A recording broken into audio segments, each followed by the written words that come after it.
Night rider സിനിമയുടെ വിശേഷങ്ങളുമായി ഒരു കൂട്ടം ആൾക്കാരാണ് നമ്മൾ ജോയിൻ ചെയ്യാൻ പോകുന്നത്. So let's welcome Vishnu Agastya, Mathew, Meenakshi, Roshan and സബചേട്ട. Welcome to the show. Okay, അപ്പോൾ എന്തൊക്കെയുണ്ട് വിശേഷങ്ങൾ? സിനിമയുടെ റിലീസൊക്കെ ആയിട്ട് പ്രൊമോഷനൊക്കെ ആയിട്ട് എല്ലാവരും ഇങ്ങനെ ഓടിച്ചാടി നടക്കുകയാണോ? സ്പീഡ് കൂടി പോകുന്നുണ്ട്. ചേട്ടൻ എന്താ വളരെ അതായത് ചേട്ടൻ എന്നെ നോക്കുന്നേ എന്താ ഈ പെങ്കൊച്ച് പറയുന്നത്? ചെറിയ കിളി പോയിരിക്കുകയാണ്. എനിക്കൊരു കാര്യം ചെയ്യാം, നമുക്ക് ഇവിടുന്ന് തുടങ്ങാം. ഞാൻ ഒന്നുകൂടി ഇൻട്രോ പറയാം. അല്ല, ചേട്ടന് സഭ എന്ന് വിളിക്കുന്നതാ ഇഷ്ടമെന്ന് ഞാനൊരു യൂട്യൂബ്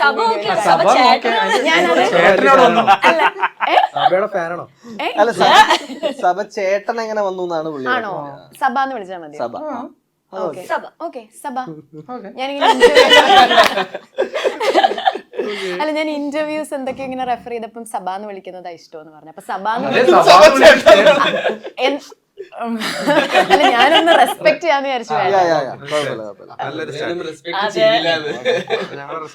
ഓക്കെ, അപ്പൊ സോ നമ്മൾ എന്തായാലും സിനിമയുടെ പാട്ടും കാര്യങ്ങളൊക്കെ നമ്മൾ കണ്ടു. അപ്പം എന്താണ് ഇതിന്റെ ഒരു ജോണർ? എന്താ, ഒരു typical romantic kind of movie ആണോ? അതിന്റെ ഒരു ടെംപ്ലേറ്റ് എന്താണ്? പ്രത്യേകിച്ച് വലിയ വലുതായിട്ട് ടെംപ്ലേറ്റ് പെടാതെ പുള്ളി ഒരു പടം എടുത്തിട്ടുണ്ട്. ഒരു ജോണറിലും പെടരുതെന്ന് പറഞ്ഞിട്ട് അങ്ങനത്തെ ഒരു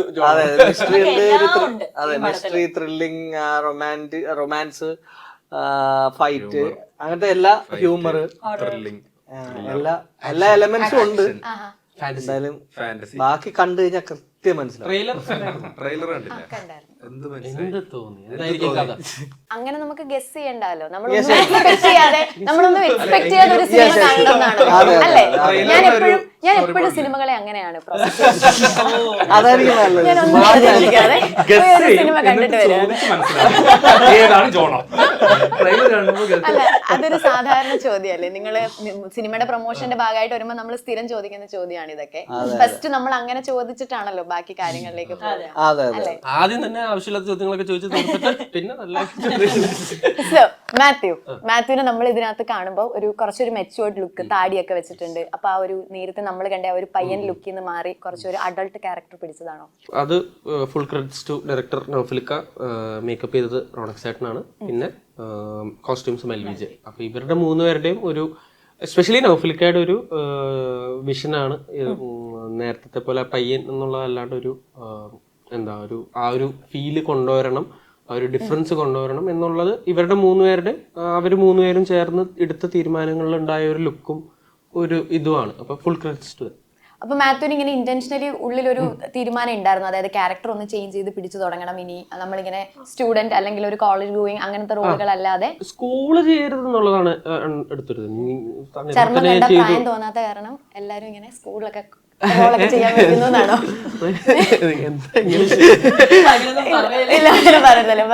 ഇല്ല, സ്കൂള് ചെയ്യരുതെന്നുണ്ടായിരുന്നു. കാരണം അല്ല, തണ്ണീർമത്തിന് ഔട്ട് ആൻഡ് ഔട്ട് സ്കൂൾ ഫിലിമാണ്. അപ്പൊ അതിൽ ഞാൻ ചെയ്യാൻ പറ്റുന്ന എല്ലാം ചെയ്തിട്ടുണ്ട് സ്കൂളിലൊക്കെ. അപ്പൊ അത് സ്കൂള് ചെയ്യരുതെന്നുള്ളതായിരുന്നു.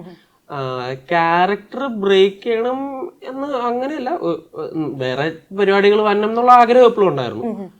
ഇത് വന്നപ്പോ എനിക്ക് അങ്ങനെ ഇപ്പൊ ഒരു കഥ പറയുമ്പോ അങ്ങനെ ഒരു അങ്ങനെ ഒരു ചേഞ്ച് കഥയിൽ ഉണ്ടായിരുന്നില്ല. പിന്നെ കൊണ്ടുവന്നൊരു ഡെപ്തും നൗഫലിക്ക കൊണ്ടുവന്നൊരു ഡെപ്തും കാര്യങ്ങളുമാണ് അത്. ആക്ച്വലി കഥയിൽ അങ്ങനെ ഇങ്ങനത്തെ ഒരു എവിഡന്റ് ആയിട്ടുള്ള ഒരു ട്രാൻസിഷനോ ഒന്നും ഉണ്ടായിരുന്നില്ല കഥ പറയുമ്പോൾ. പക്ഷെ നൗഫലിക്ക ഇവരൊക്കെ ചേർന്നെടുത്ത തീരുമാനമാണ് കുറച്ചും കൂടെ വേറെ രീതിയിൽ പ്രസന്റ് ചെയ്യണം എന്നുള്ളത്.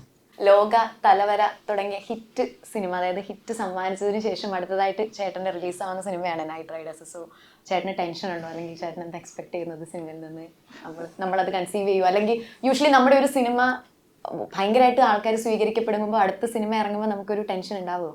ആ ഒരു സ്റ്റേജിൽ നിൽക്കുന്ന സമയത്ത് എന്തായാലും ടെൻഷൻ ഉണ്ടാകും. പക്ഷേ ഇതിൻ്റെ കാര്യത്തിൽ എനിക്ക് അത്ര ടെൻഷൻ ഇല്ല. ഇത് ഞാൻ പേഴ്സണലി തിയേറ്ററിൽ പോയിട്ട് കാണാൻ ആഗ്രഹിക്കുന്നൊരു പടം തന്നെയാണ് ഇത്. അപ്പം ഇത് ഔട്ട് വന്ന സമയത്ത് എല്ലാവരും ഹാപ്പിയാണ്. ഇപ്പം നമ്മൾ ഈ ക്രൂ ആണെന്നുണ്ടെങ്കിലും ആക്ടേഴ്സ് ആണെന്നുണ്ടെങ്കിലും എല്ലാവരും പടം ഏറെക്കുറെ ഇത് കണ്ടായിരുന്നു. മറ്റേ ഫൈനൽ ഔട്ടല്ല, എന്നാലും കുറച്ച് പരിപാടികളൊക്കെ കണ്ടു. എല്ലാവരും ഹാപ്പിയാണ്, ഞാനും ഹാപ്പിയാണ്. അപ്പം ആ ടെൻഷൻ ഇല്ല. വിഷ്ണു ചേട്ടനെ എല്ലാ ഇന്റർവ്യൂസിൽ വരുമ്പോഴേ സ്പെക്സ് കാണും, എപ്പോഴും ഒരു കണ്ണാടി കാണും. അപ്പോൾ വിഷ്ണു ചേട്ടൻ്റെ ആക്ടിങ്ങിൽ എപ്പോഴും ഇങ്ങനെ എടുത്ത് പറയുന്ന ഒരു കാര്യം വിഷ്ണു ചേട്ടന്റെ കണ്ണ് അഭിനയിക്കുന്നു എന്ന് പറയും എപ്പോഴും. കണ്ണിനൊരു ഒരു പ്രത്യേകത പറയാറുണ്ട്. അപ്പൊ ഇന്റർവ്യൂസ്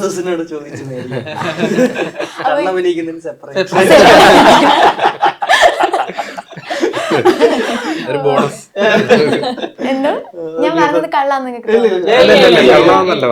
കണ്ണാടി മാറ്റിയ കണ്ണ് അഭിനയിച്ച് കളയോ?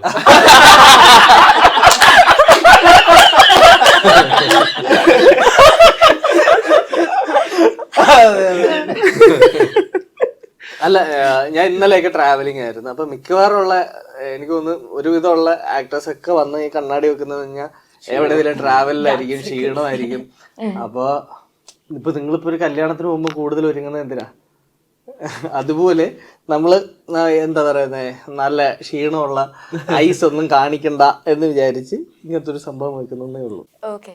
മീനാക്ഷി, ഇതിന്റെ പ്രൊമോഷനിൽ ഒരു കമന്റ് ഞാൻ കേട്ടു, മീനാക്ഷി ഭയങ്കര ഫണ്ണി പീസാണ്. ആണോ? ഇങ്ങനത്തെ funny piece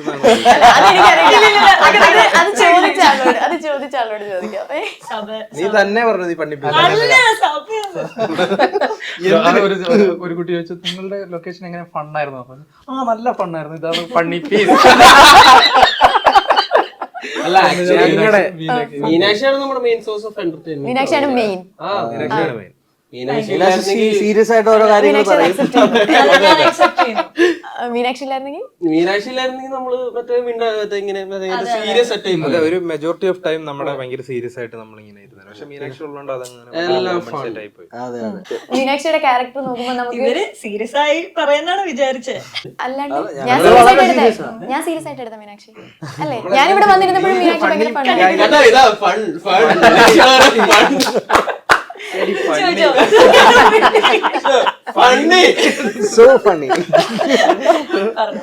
okay, funny girl. ഈ സിനിമയും വാഴയും തമ്മിൽ ഒരു ചെറിയ ബന്ധമുണ്ട്. വാഴയ്ക്കകത്ത് മീനാക്ഷി കൂടുതൽ നൈറ്റ് റൈഡ് അല്ലേ പോകുന്നത്? ഈ സിനിമയുടെ പേര് നൈറ്റ് റൈഡ് എന്ന്. ഫണ്ണി ഗായ്.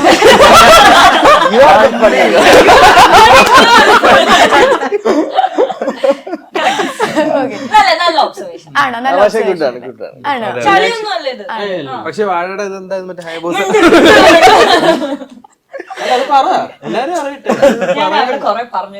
ഇനി ഞാനൊരു സീരിയസ് ഷെയ്ഡിലുള്ള ക്വസ്റ്റ്യനിലേക്ക് നമ്മളൊന്ന് തിരിക്കുകയാണ്.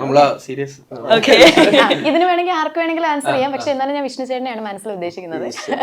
ചേട്ടൻ ഒരു തിയേറ്റർ ആർട്ടിസ്റ്റ് ആണല്ലോ, ബേസിക്കലി തിയേറ്റർ ചെയ്യുന്ന ആളാണല്ലോ. ഞാൻ കുറച്ച് സമയങ്ങളാണ് തിയേറ്റർ ചെയ്തേക്കുന്നത്. കാരണം അതെ സഭ.